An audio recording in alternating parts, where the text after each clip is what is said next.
斜陽漸已消失，晚燈轉瞬蔓延，靜靜瞞住母親，報稱家課做完，獨自逛於街中，每天都不厭倦。童年未覺孤獨，喜歡在長路轉。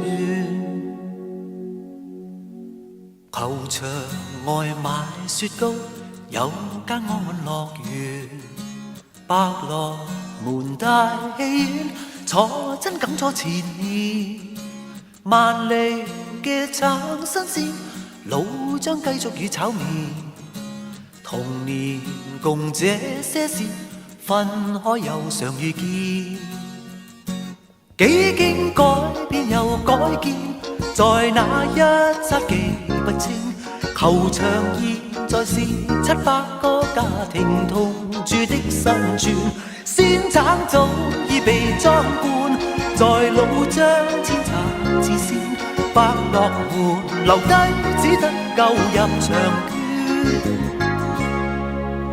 原來在這社會必須適應自然，就是材料最好，也需包裝夠新鮮。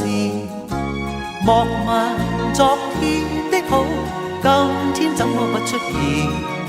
誰人用過心機了解地球在轉？幾經改變又改建，在那一剎記不清，誰人現在為此數百萬人籌劃跟打算？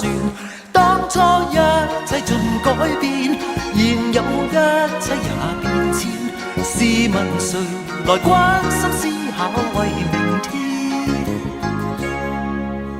明了在這社會必須掙扎自存，但是仍舊要將我的心聲說穿。莫問昨天的好，今天怎麼不出現？誰人用過心機了解地球在轉？